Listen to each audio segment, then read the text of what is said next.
Hello and welcome back to Real English with Real Teachers. Tenses are difficult, aren't they? So today we're going to show you how to use all of the tenses in the English language. All of them. All 12 of them. We're not going to explain the rules. That's boring. We're actually going to show you how we use them. So keep an eye out for the timeline at the bottom of this video. And also in the description, I will write down some rules and some notes that will help you to understand this video better. But today we're going to be interviewing Charlie about his job history. Are you happy talking about that, Charlie? I am willing to participate. I hope that it doesn't dig up too much dirt on me. But yeah, we will see. We will see. Okay, all right, let's just see how it goes. Charlie, what was your first ever job? Before we get going with the video, we just want to tell you really quickly about an online language learning platform that me and Charlie love. We've been using for years, and they're called ITalki. ITalki. ITalki is amazing, not only because we're on there, but because they have thousands of native and non-native teachers. So you can learn with a native speaker like me, or you can learn with someone that talks your language. On ITalki, you can be assured that you will find a teacher who meets your needs. You'll find a teacher who meets your needs because there are teachers who specialise in pronunciation, in IELTS preparation, in conversation, or simply in functional English. It's affordable. There are teachers as cheap as $10 on there. It's easy to use. It's easy to use. Just download Skype, sign up for your lesson, and you're done. And because we are now partners with iTalki, they've given us a discount to give to you guys. Click the link in the description box of this video, sign up for your first lesson, and then iTalki will give you $10 of iTalki credits to spend on your next lesson. Hope you enjoyed that, guys, and make sure you leave a comment and tell us how your first lesson was. My first ever job was actually driving a buggy around a golf course, serving coffee to certain famous people, actually. Yeah? It was a very exclusive golf club, and I served cold coffee to Hugh Grant. No way, seriously? Yeah.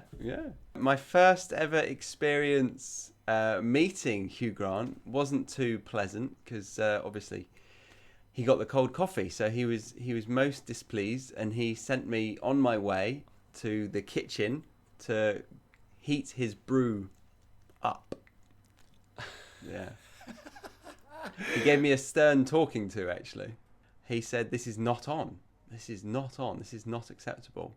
Oh my god, so you had to go back and get a warm coffee? Hot, yes, piping hot. He likes his coffee hot. So why was it cold? What were you doing exactly? I was actually sleeping. I was reading Harry Potter in the bushes and occasionally sleeping. In the bushes? Yeah, I would park up in the most discreet places where nobody would buy a coffee because they couldn't find me. And I would tuck into a bit of Harry Potter and a Twix. When the coffee was made, you were actually sleeping when you should have been kind of delivering that to Hugh Grant or taking it to his hole. Not the place where he was on his hole on the golf course where he was currently standing. Yes, I understand. Not his orifice. I suppose, yeah. I did the coffee and then I took it to a quiet place, read my book, and then found Hugh Grant. I imagine you didn't last long in this job. How did it play out in the end? I'm surprised that you got to that conclusion, but you're actually right. Yeah, I got the sack after telling an old colleague that the place was no longer fun anymore on Facebook, and that ended up on my boss's newsfeed on Facebook. Oh no! You'd been writing nasty posts about the golf course. Not nasty. Just it was like I missed the old days where we could muck around in the kitchen and throw ice at each other. I think that was it. Oh, okay. So you're just being nostalgic. I miss the old days of making Hugh Grant a coffee and then it going cold because I fell asleep reading a book in a bush. Yeah, along the same lines as that. How long had you been kind of not enjoying the job, up until the point where you got sacked? Well, I had been unhappy for about 3 months, and then I made the post, and then the sacking came momentarily after that post.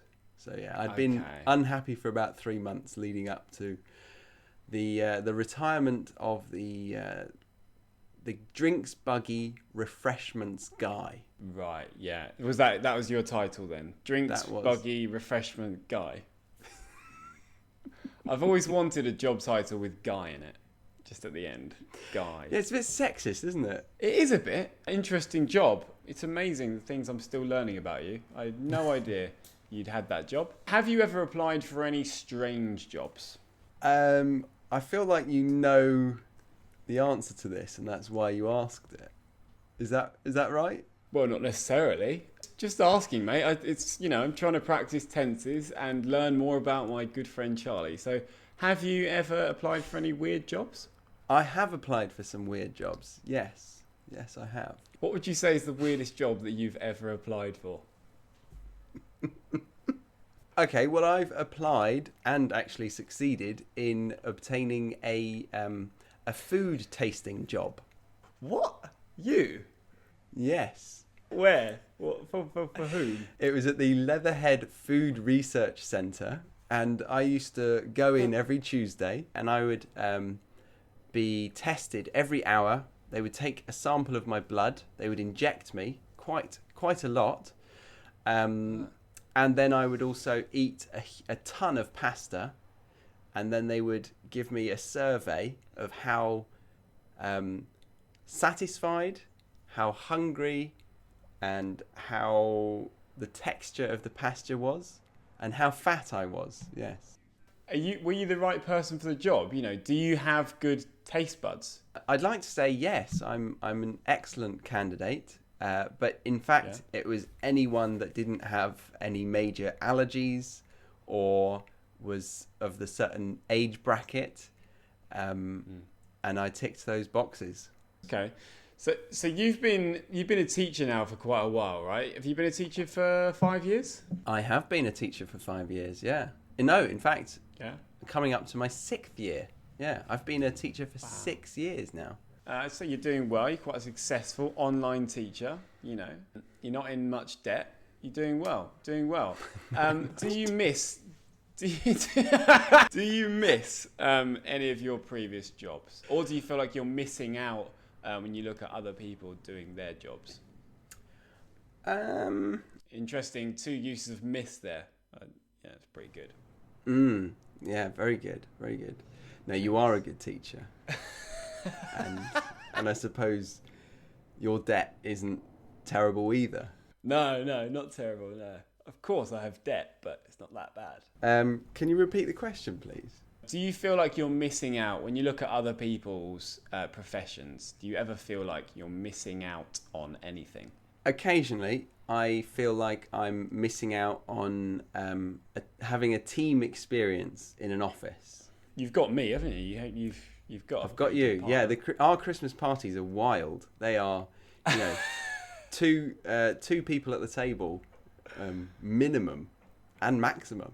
Yeah, absolutely. Yeah. What do you think we should do for our next Christmas party? What are we going to do for the next one? Well, I don't know if you'll get your act together quick enough to be here in Australia for Christmas. Oh no, I haven't got an intention. No, I don't have an intention to come for Christmas. So the party will have to be on Skype. It will also be difficult time-wise. This is going to be a logistical nightmare. But we could both have some mulled wine at your 9 a.m. and my 8 p.m. perhaps. Yeah, because that's probably the only way we can do it, and it can be Christmas Day, right? Yeah, good point. Otherwise, it would be Boxing Day for me, and no one wants mulled wine on Boxing Day. No. Where do you see yourself in 5 years? In 5 years, I see myself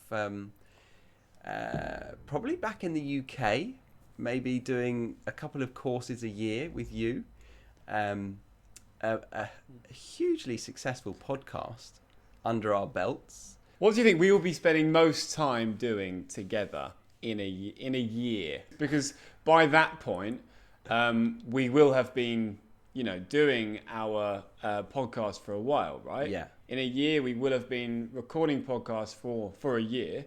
So we will have got to a point where we're comfortable in that. So what do you think we'll be up to? Okay, we'll be going to the beach if you're here in Australia, having an occasional coffee with a laptop, discussing about discussing the ideas behind our next episode, be it podcast or YouTube video. But taking life a bit more chilled, and we'll be enjoying the sunshine whilst English. That'd be lovely. So, that's all of the tenses used, Charlie. You've told me about meeting Hugh Grant. You unfortunately didn't mention the strangest job that you've ever applied for. Really wanted you to tell me about when you applied to be a male escort and you got conned. But maybe we can save that for another lesson. Or just edit it out. I will if I can. If I remember to, I will. It's not true. It's not true. He's lying. Thank you very much for joining us for this video. Please write in the comments some of your examples of these tenses and any impression that you got from this video. Did it seem strange how we're using the tenses? Did it seem forced? Is it easy to understand how we're using them, why we're using them? Let us know in the comments. And don't forget to follow us on Instagram to get more day-to-day posts and stories helping you learn English in more dynamic and interactive ways.